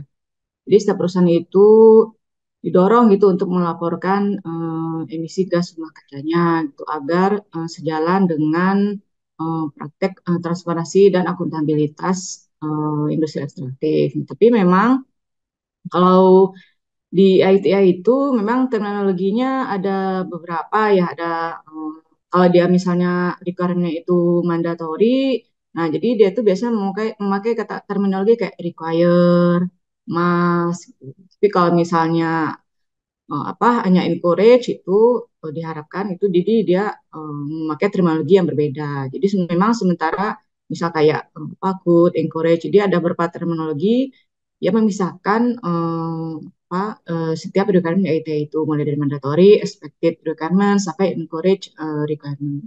Nah, memang kalau untuk yang keterbukaan data emisi ini memang masih di encourage saja gitu, bukan mandatory untuk dibuka oleh perusahaan. Nah, tapi meskipun begitu, eh, nanti ketersediaan data ini, walaupun itu masih encourage itu nanti akan berpengaruh ke saat adanya penilaian atau saat adanya dilakukan validasi IITI pelaksanaan IITI di Indonesia. Kalau misalnya kan Indonesia kan baru divalidasi untuk tahun ini ya dari Januari sampai Maret kemarin gitu kan tahun 2024 ini kan sudah melakukan validasi yang kedua ya sebagai pelaksana. Nah, jadi nanti di setiap biasanya validasi itu kan sekitar 4 tahun sekali ya dilakukan. Jadi pada validasi berikutnya yang kemungkinan besar akan menggunakan standar ITI yang 2023 itu nanti akan dinilai requirement-requirement ini, termasuknya requirement 3.4 untuk data emisi ini apakah dia nanti sudah terpenuhi itu apakah skornya misalnya masih rendah atau cukup rendah, apakah sudah cukup baik atau sangat bagus. Jadi nanti akan mendapatkan penilaian gitu scoring saat validasi ITI yang berikutnya yang kemungkinan akan 4 tahun lagi. Nah, nanti dari setiap penilaian requirement ini akan mempengaruhi penilaian ITI Indonesia secara keseluruhan. Apakah misalnya kalau misalnya kita nih nanti dari setiap requirement dapat nilainya 90, misalkan itu berarti sudah dianggap sangat bagus gitu, sudah terpenuhi dengan baik di requirement-requirementnya termasuk yang emisi gas rumah kaca ini. Jadi udah ke situ sih. Bagaimana walaupun masih require tapi diharapkan juga dilaksanakan itu. Karena kalau misalnya kita lihat dari pemaparan Mas Dodi sama apa maaf dari Tekmira juga apa sebenarnya sudah ada aturan SDM yang mendukung gitu kan dan Tekmira juga sudah punya apa kayak metode-metode lah gitu untuk melakukan pengukuran. Jadi ya ITI sendiri sebenarnya dia eh, apa ya bagaimana sebenarnya ITI itu bukan untuk memberikan kerumitan tambahan gitu, tapi bagaimana misalnya syarat-syarat di ITI ini justru mendukung pelaksanaan kebijakan-kebijakan yang ada di negara itu sendiri. Jadi kalau tadi sudah dipaparkan sudah ada metode-metodenya, mekanismenya. Jadi rasanya itu akan lebih mudah gitu, karena pemerintah Indonesia sebenarnya sudah siap itu kan dengan data-data dengan metode yang bisa digunakan itu untuk melaksanakan ketentuan requirement 3.4 gitu sih. Oke, Sementara baik. Terima itu. kasih. Dan sudah banyak ya sebenarnya yang ingin bertanya. Tadi ada yang sudah resen juga, ada Mas Muhammad Anis. Mas Muhammad Anis, apakah bisa menyampaikan pertanyaannya?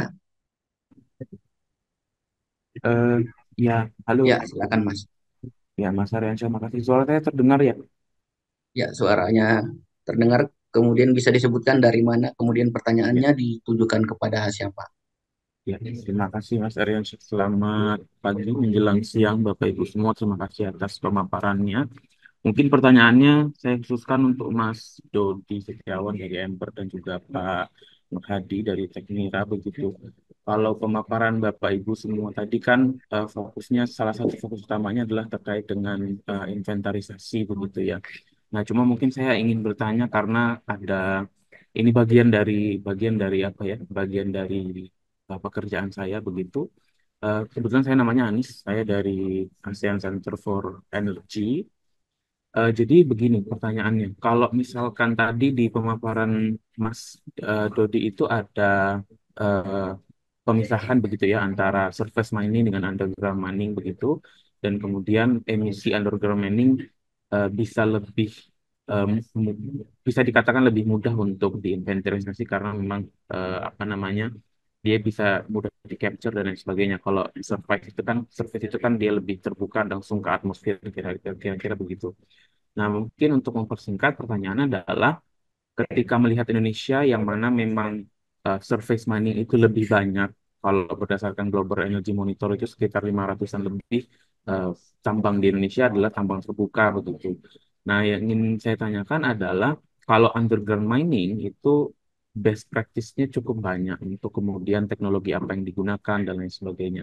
Nah, kalau untuk surface mining ini berdasarkan sependek pencarian saya tidak cukup banyak gitu best practice-nya atau teknologi apa yang digunakan seperti apa sih yang kira-kira bisa untuk membantu mengurangi atau memitigasi emisi metananya itu sendiri. Nah, mungkin pertanyaannya ke Mas Dodi dan juga ke Pak Nuradi dan mungkin kalau misalkan dari Mbak Mona ada tambahan juga akan sangat menarik begitu. Kira-kira teknologi seperti apa sih yang kemudian bisa digunakan dan mungkin applicable untuk Indonesia dan mungkin ASEAN yang mayoritas tambangnya adalah tambang terbuka. Kira-kira seperti itu. Terima kasih. Baik, terima kasih Mas Anis dari Asian Center for Energy ya tadi. Tujuannya kepada Mas. Baik, selanjutnya ini sudah ada di eh, kolom chat yang masuk dari ingin bertanya kepada para panelis untuk pertimbangan pemakaian AR 5 dan 6 apa saja? Apakah harus selalu memakai AR terbaru? Karena pemakaian AR yang berbeda tentu akan berbeda dengan hasilnya. Mungkin ini kita tujukan ke seluruh narasumber ya. Kemudian itu yang kedua, yang ketiga ini juga dari Nurhayati Wahyuningsi, yaitu apakah selama ini data emisi gas rumah kaca belum termasuk yang sumbernya dari Minerba Apabila berdasarkan paparan tadi, baru akan disusun pedoman inventarisasinya. Bagaimana dengan kontribusi penurunannya? Apakah dari sektor minerba juga belum melakukannya mengingat belum tersedia data inventarisasi emisi gas rumah kacanya. Mungkin itu dulu. eh, Nanti kita buka selanjutnya. 3 pertanyaan itu dulu untuk sementara kepada para narasumber. Silakan mulai dari siapa dulu ini? Dari Mas Dodi dulu kali ya. Mungkin saya bisa duluan, Mas. Siap, Eh, oke, oke. Pertanyaan dari Mas Anies tadi ya, dari ACE ya. Iya, menarik sekali penurunan emisi metana dari tambang batu bara terbuka. Nah, jadi secara umum mitigasi gas metana dari tambang batu bara itu bisa dilakukan ada beberapa approach ya. Yang pertama itu sebelum ditambang itu kita sebutnya pre-mine drainage. Jadi metananya itu si batu baranya itu dibor, terus kemudian dari situ nanti metananya dikeluarkan. Nah, jadi ketika metana yang sudah dikeluarkan, otomatis metana yang terperangkap di lapisan batu bara itu jadi berkurang. Nah, jadi ketika batu bara yang ditambang, tentunya emisinya juga emisi yang terlepas juga akan berkurang. Nah, pre-mine drainage ini bisa diaplikasikan di tambang terbuka maupun tambang bawah tanah. Nah, dan ini sudah banyak dilakukan di negara lain ya, seperti di China, di US, di Australia, di Poland, dan ini merupakan salah satu approach yang paling efektif gitu. Eh, Apalagi di Cina itu pemerintah Cina juga memberikan insentif gitu ya untuk istilahnya menangkap metana dari tambang batu bara ini. Jadi motifnya tidak hanya mitigasi atau mengurangi emisi, tapi juga metana yang ditangkap ini juga dapat digunakan untuk pembangkit listrik, untuk bahan bakar truk, untuk injeksi ke pipa gas gitu. Jadi energinya juga bisa dimanfaatkan gitu. Jadi benefitnya double. Selain pengurangan emisi juga ada energi yang bisa digunakan. Nah, approach yang kedua adalah ventilation air methane. Ventilation air methane ini spesifik untuk tambang bawah tanah. Nah, jadi ketika sudah beroperasi, ini di tambang bawah tanah itu kan ada namanya jalur ventilasi ya, karena istilahnya pekerja di bawah tanah perlu mendapatkan aliran udara segar supaya bisa bekerja. Nah, aliran ventilasi ini bercampur dengan metana yang terlepas ketika batu baranya ditambang. Nah, ini biasanya ada beberapa apa tuh namanya? Ada beberapa teknologi ya. Jadi metana di ujung saluran ventilasi itu metananya ada yang ditangkap, kemudian ada yang langsung dihancurkan seperti itu. Jadi ventilation air methane ini merupakan tadi ya teknologi untuk tambang bawah tanah gitu. Tapi di Indonesia sendiri saya rasa belum ada yang mengimplementasikan VAM ini, ventilation air methane ini. Ya itu mungkin sekilas saja ya, Mas Aryansyah. Izin Pak Aryansyah menambahkan. Ya, baik, silakan Pak. Ya, pertama terkait dengan pertanyaan Pak Anies ya dari AC, eh, terkait dengan pengukuran emisi dari metan ya. Tadi Pak Dodi sudah cukup panjang menjelaskan terkait dengan mitigasinya ya Pak. Mitigasi, kemudian bisa juga dengan pengukurannya. Nah, eh, pengalaman kita untuk tambang-tambang batu bara Indonesia itu sebenarnya emisi CH4-nya itu eh, sebenarnya kandungan CH4 itu cukup rendah ya.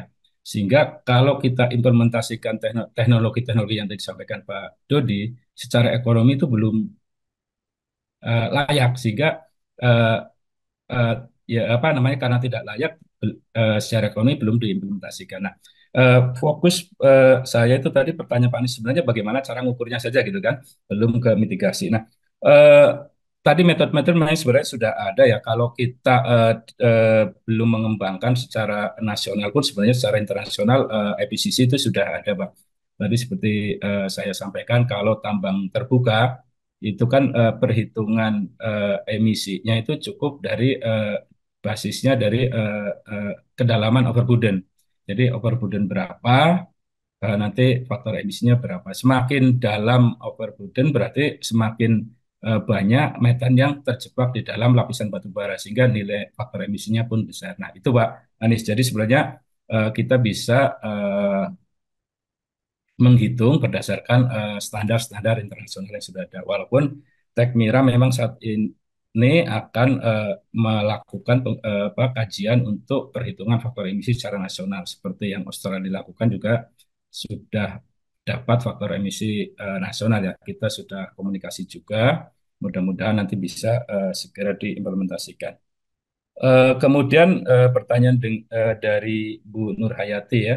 Eh, Tadi yang kita sampaikan terkait dengan buku pedoman itu untuk menghitung faktor apa emisi GRK di perusahaan tambang ya.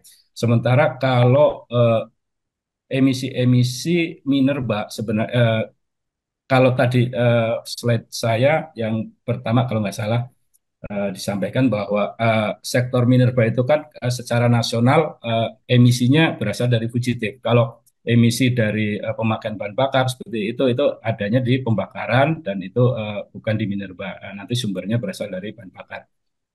Kemudian untuk saat ini yang sudah focal point perhitungan emisi itu kan sebenarnya ada di Pustatin ya, Pak Aryansyah.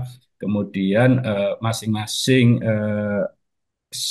subsektor itu biasanya ada di Dirtekling masing-masing itu sudah membuat laporan dan perhitungannya. Nah, untuk yang minerba itu berasal dari fugitif tadi sudah kita sampaikan sebagian besar tambang batu bara kita secara apa namanya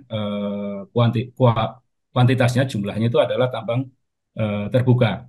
Jadi kita sebenarnya sudah menghitung juga bahwa walaupun faktor emisi tambang bawah tanah itu besar, tapi karena aktivitasnya relatif sekarang masih sedikit, itu secara keseluruhan masih didominasi oleh fugitif dari tambang terbuka dan itu eh, kita berdasarkan petunjuk dari IPCC itu kita sudah menghitung, kemudian kita laporkan ke Pusdatin dan Pusdatin nanti melapor ke KLHK itu jadi artinya eh, sumber GRK di sektor minerba sudah kita lakukan ya secara nasional. Kemudian yang Tekmira kembangkan ini nanti akan lebih mengupdate karena tadi sudah dijelaskan bahwa tingkat kelitian itu berdasarkan tier ya secara nasional, internasional maupun secara apa aktual di masing-masing tambang. Nah ini Tekmira akan menambah tingkat ketelitiannya dengan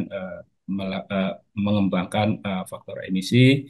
Kemudian untuk sistem pelaporan biar komprehensif dan transparan nanti akan mengembangkan tiap badan usaha itu bisa melaporkan di Minerbawan dan itu bisa nanti diakses. Kemudian terkait dengan GWP,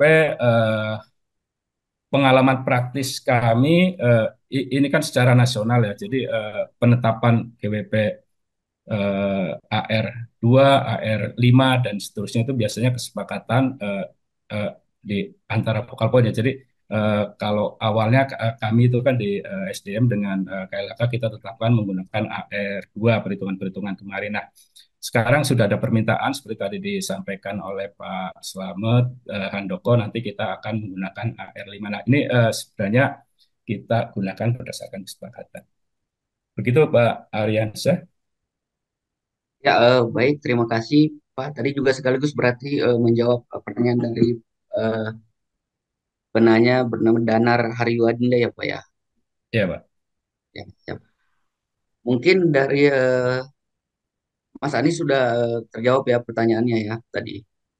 Dan mungkin Mas Dodi atau Mbak Mona ada yang mau menambahkan dari eh, pertanyaan Mas Anies tadi. Kemudian dari pertanyaan yang ada di kolom chat. Izin Pak, yang kolom chat yang terakhir itu dari Anonymous. Ya, Ya, skema cap and trade sudah berjalan di industri ya. pembangkit listrik. Apakah untuk sektor ekstraktif akan segera diberlakukan? Kapan itu, Pak?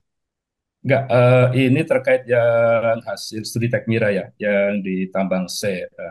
Tadi saya sampaikan bahwa untuk fugitif di surface mining itu faktor emisinya itu eh,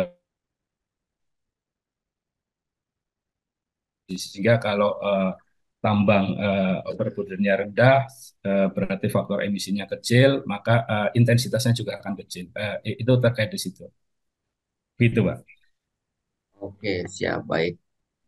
Eh, dari Mas Dodi dan Mbak Mona mungkin ada yang mau menambahkan, tapi tampaknya pertanyaan ini memang seluruhnya ditujukan kepada eh, Pak Nur Hadi ini. Apa, dari mungkin Mbak Mona atau Mas Dodi ya menambahkan. Kalau aku apa ya?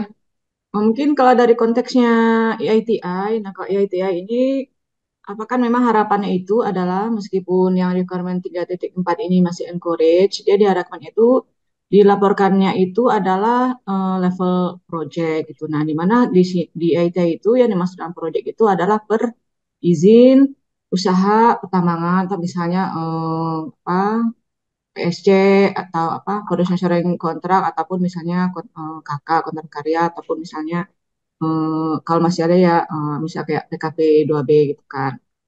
Diharapkannya di memang levelnya itu di level izinnya gitu bukan di level apa perusahaannya walaupun mungkin nanti perusahaan yang melaporkan tapi diharapkan dia bisa lebih detail gitu kan dari setiap IUP yang perusahaan tersebut miliki untuk pelaporan yang requirement 3.4 ini gitu sih dan sebenarnya ada juga beberapa saran itu apakah mungkin kan gitu untuk melaporkan apa emisi GRK ini di dalam RKB-nya gitu.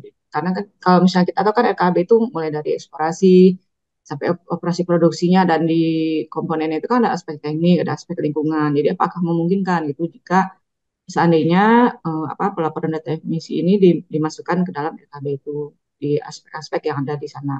Jadi pemerintah bisa apa mendapatkan data yang lebih akurat itu kan untuk memproyeksi misalnya apakah mungkin itu untuk tahun 2030 itu terpenuhi target pengurangan emisi sampai 32%. Dan Indonesia sendiri kan memang dalam pelaksanaan EITI-nya kan sudah menganut konsep ini mah menganut systematic disclosure ya kan. Jadi banyak data-data EITI itu juga sudah ada di mana data portal ya, portal ekstraktif ya, IITI Indonesia di situ. Kalau tadi misalnya disebutkan apa pelaporan-pelaporan itu bisa masuk ke Minerba Minerbawan ya, itu akan lebih mudah gitu. Jadi nanti tinggal bisa dimasukkan saja gitu seandainya data-data itu sudah tersedia, perusahaan-perusahaan juga sudah melaporkan, bisa dimasukkan ke data portal ekstraktif itu. Jadi ya jadi akan lebih mudah untuk misalnya masyarakat itu untuk melihat bagaimana tingkat emisi setiap izin-izin yang ada itu atau setiap perusahaan. Itu sih paling. Kalau untuk teknologi, aku terserah juga nggak memahami sih. Baik, terima kasih Mbak Muna, Mas Dodi.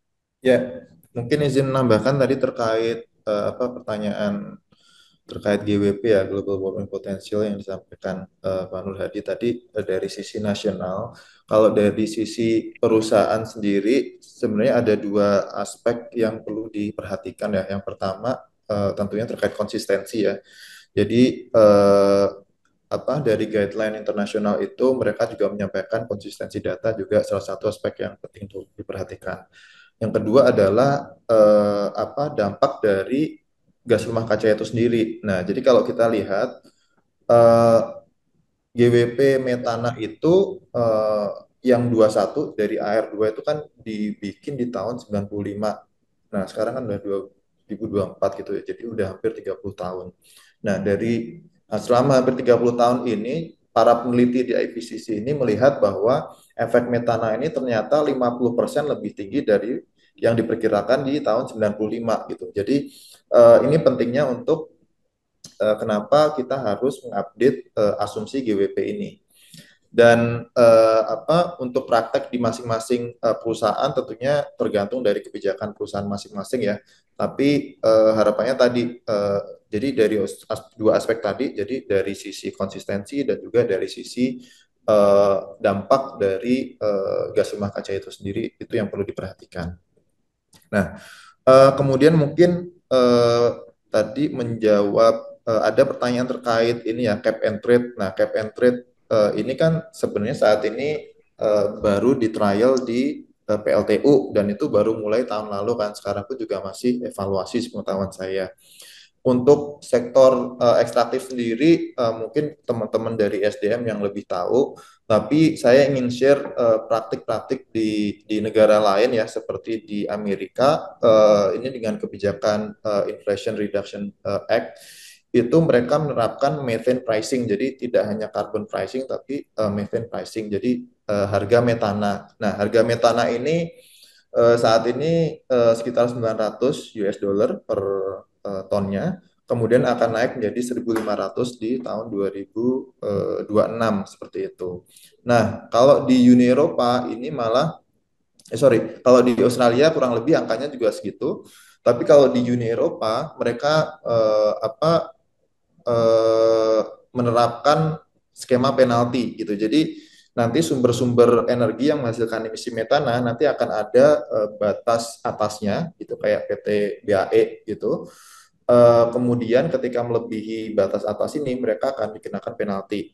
Nah, rekomendasi angka penalti ini sangat fantastis karena mencapai 6.000 euro per tonnya gitu. Jadi sangat sangat sangat besar apa istilahnya harga metana ini. Hal ini juga berarti bahwa negara-negara ini juga melihat dampak metana yang jauh lebih besar daripada karbon dioksida tadi. Mungkin itu dulu, Mas.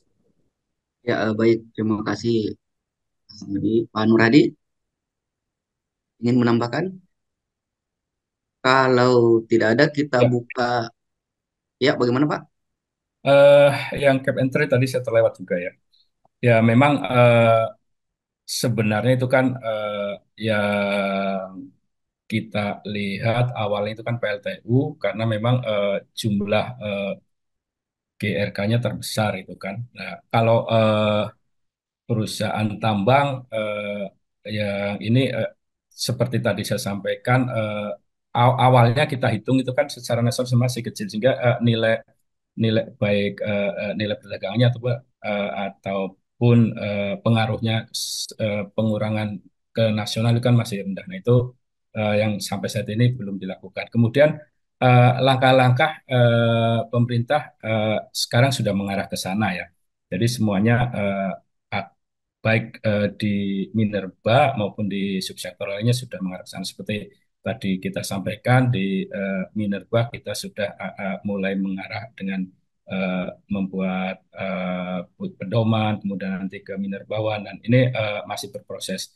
Sebagai sharing, kalau dulu di Gatrik itu di tenaga listrik kan menyusun ini kan memang lebih dulu dia dari tahun 2013 kalau nggak salah ya itu sudah mulai menyusun kegiatan-kegiatan ini dan baru dilaksanakan ini di fase satu ya di 2023-2024. Dan kami lihat dulu apakah sebenarnya cukup signifikan eh, bisa membantu mengurangi secara nasional untuk penerapan cap and trade ini. Tapi langkah-langkahnya sudah kita lakukan. Begitu, Pak. Oke, baik. Terima kasih. Kita buka satu kesempatan untuk satu penanya lagi. Apa ada? Karena tadi sudah masuk kurang lebih 5 ya. Jadi kita buka satu lagi. Kalau belum ada, saya ingin bertanya juga Pak. Tadi menarik eh, paparan dari Pak Nur Hadi tadi Pak. Tadi kan diwacanakan ke depan perusahaan tambang akan diwajibkan untuk melaporkan emisinya. Nah, sejauh ini dengan kerumitan perhitungan dan jumlah perusahaan tambang yang banyak sekali begitu Pak. Apa saja sih yang akan tahapan yang akan dilakukan kemudian apa agar mekanismenya siap dan dari pelaku juga dari pelaku usaha juga siap begitu. Bagaimana tahapan yang akan dilakukan untuk melakukan hal itu? Mungkin ke Pak Nur Hadi mungkin. Siap, Pak. Jadi sebenarnya kita bisa meniru ini dulu ya, seperti di Gatrik. Jadi tentunya yang perlu diingat siapkan pertama adalah sistemnya. Nah, sistem seperti tadi Minerbawan akan kita bangun, kemudian tahap awalnya nanti kita uji coba. Jadi seperti di Gatrek itu baru melaporkan ya. Jadi awalnya itu kan melaporkan, kemudian kita evaluasi, ba- eh, dan ini cukup ini juga lama karena di dalam evaluasi ini kita juga harus melihat mitigasinya, gitu kan. Jadi ada inventarisasi, kemudian kita mitigasi, sehingga saat kita menetapkan seperti PTBAE, itu perjalanan PTBAE juga cukup panjang, harus melibatkan juga semua stakeholder kan, tidak bisa diputuskan pemerintah. Nah, ini langkahnya tadi kita buat sistemnya, kemudian kita lakukan uji coba, kemudian setelah itu kita evaluasi dulu, di evaluasi itu kita pikirkan metode mitigasinya. Jangan sampai nanti yang kita terapkan ini malah memberatkan badan usaha. Dan itu tetapi efek pada penurunan GRK secara nasional tidak signifikan itu kan. Nah, ini tahapan kami baru di kita sedang menyiapkan sistemnya, baik platform seperti Minerbawan, metode-metode buku panduannya, panduan teknisnya. Nah, ini langkah itu. Langkah selanjutnya kalau sistemnya sudah ada, buku panduannya sudah lengkap, baru kita uji cobakan. Setelah diuji coba, kita nanti akan evaluasi. Di evaluasi juga kita perhatikan mitigasinya, baru nanti kita akan melangkah ke NEK ya, nilai ekonomi karbon. Jadi kita tidak bisa langsung menerapkannya gitu Pak. Ya, baik, terima kasih Pak Nur Hadi. Satu pertanyaan lagi terakhir, apakah masih ada yang resen apa bertanya? Kalau tidak ada, kita akhiri saja diskusi kita pada siang hari ini. Apakah masih ada? Baik, kalau tidak ada, saya kira kita akhiri saja.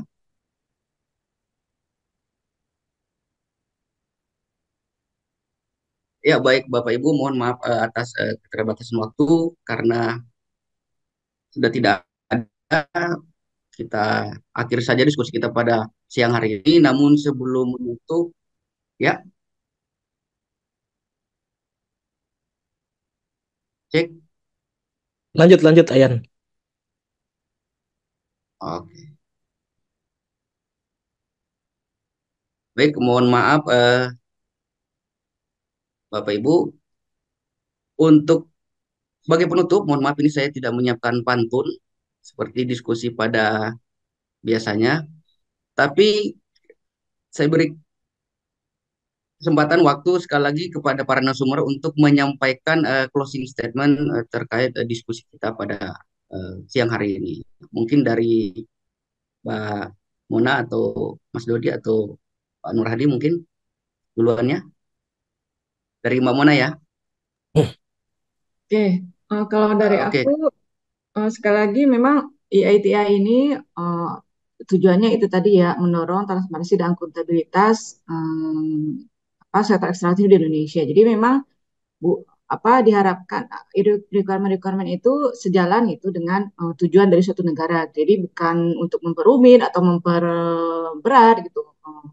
Apa misalnya pemerintah ataupun perusahaan-perusahaan ekstraktif yang ada di Indonesia gitu. Karena kalau misalnya kita lihat tadi tadi kan sudah sebenarnya dari Pak Nur Hadi juga sudah kelihatan jelas gitu ya kayak roadmap-nya gitu ya kan mulai dari penyiapan sistemnya, ada buku panduan, uji coba, evaluasi dan mitigasi dan beberapa aturan juga rasanya sudah ada gitu kan untuk keterbukaan data emisi ini. Jadi ya karena rasanya requirement 3.4 ini sejalan itu dengan tujuan negara Indonesia, pengurangan emisi juga dengan keterbukaan data di Indonesia gitu. Jadi rasanya untuk akan lebih mudah lah gitu bagi Indonesia gitu untuk memenuhi requirement titik tiga ini. Meskipun tadi masih ada tahapan-tahapannya yang harus dilakukan. Jadi itu aja closing statement.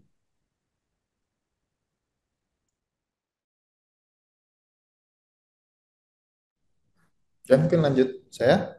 Kasih Mbak Mona. Untuk selanjutnya kita ke Mas Dodi. Kepada Mas Ya, Dodi di belakang. ya, makasih Mas. Eh, Jadi mungkin notes-nya untuk perusahaan-perusahaan tambang batu bara ya. Jadi sebenarnya sektor batu bara ini kan menjadi perhatian utama ya akhir-akhir ini karena pertama dampak lingkungan, kemudian juga terkait transisi energi.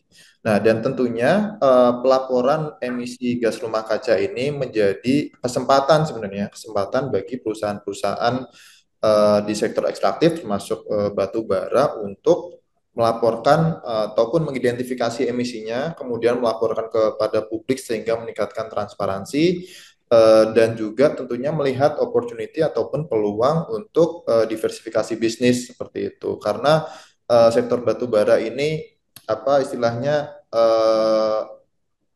selain emisinya tinggi ya, outlook ke depan juga kemungkinan akan tergantikan dengan energi yang lebih bersih gitu. Jadi sehingga ini merupakan kesempatan juga untuk perusahaan batubara untuk mulai diversifikasi bisnis ke bisnis yang lebih hijau seperti itu.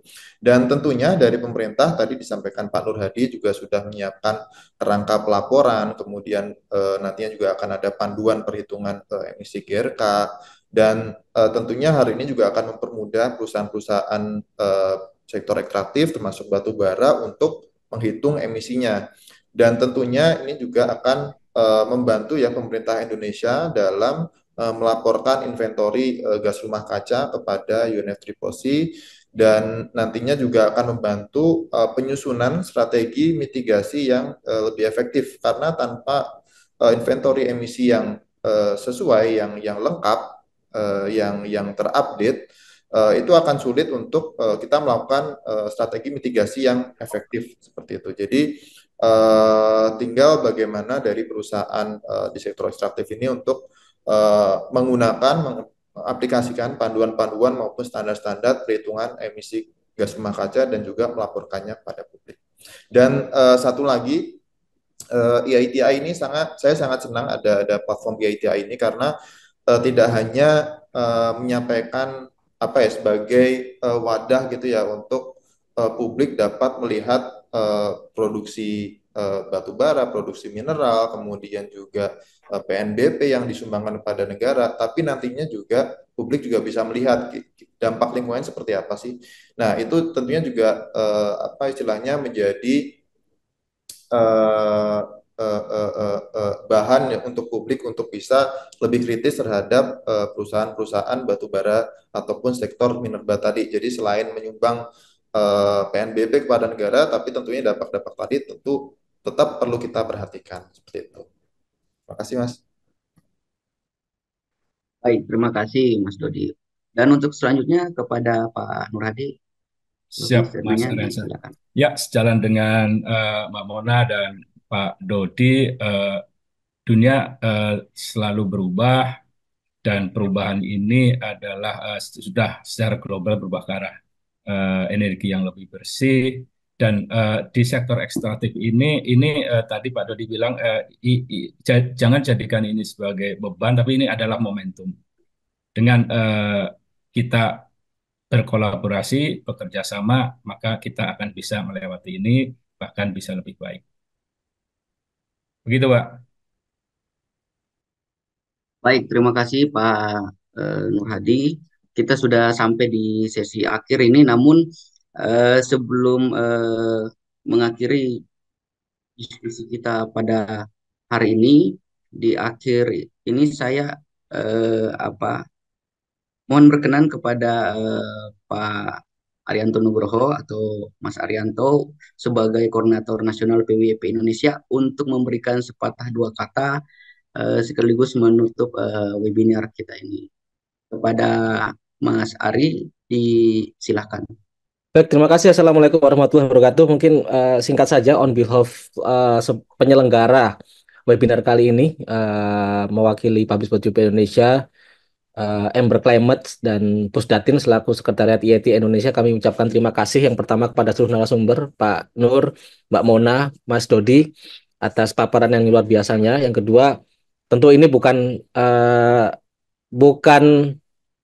diskusi pertama dan terakhir karena tadi sudah masih banyak PR-PR kita selanjutnya untuk menuju karena tadi Pak Nur bilang dunia berubah gitu kan, tapi bagaimana kemudian kita merespon perubahan itu dan berkontribusi lebih tidak untuk bumi ini menjadi lebih baik dan karena Public World Indonesia dan ini kita kebetulan dengan Pusdatin dalam satu kerangka yaitu IIT Indonesia dan di sini juga banyak pelaku-pelaku usaha tambang baik yang dari APBI, APNI, IMA yang hari ini juga tergabung di dalam MSG IIT Indonesia di mana meskipun sekarang masih encourage sih kalau kalau standarnya saya yakin dalam 3 tahun lagi pasti dari encourage biasanya akan berubah menjadi requirement.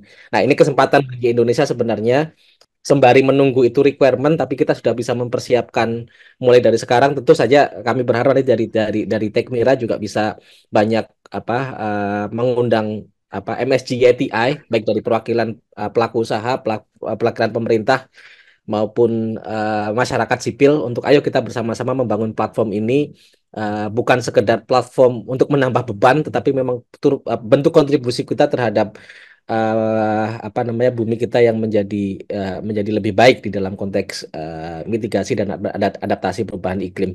Sekali lagi ini kita bicara soal value bukan bicara soal beban atau compliance terhadap standar tertentu dan ya ini bisa dilakukan secara kolaborasi bukan dilakukan sendiri-sendiri. Kira-kira itu Mas Aryansyah yang bisa kami sampaikan dan sekali lagi terima kasih dan mohon maaf apabila dalam penyelenggaraan acara masih terdapat kekurangan atau kurang berkenan di Bapak Ibu semua. Terima kasih. Assalamualaikum warahmatullahi wabarakatuh.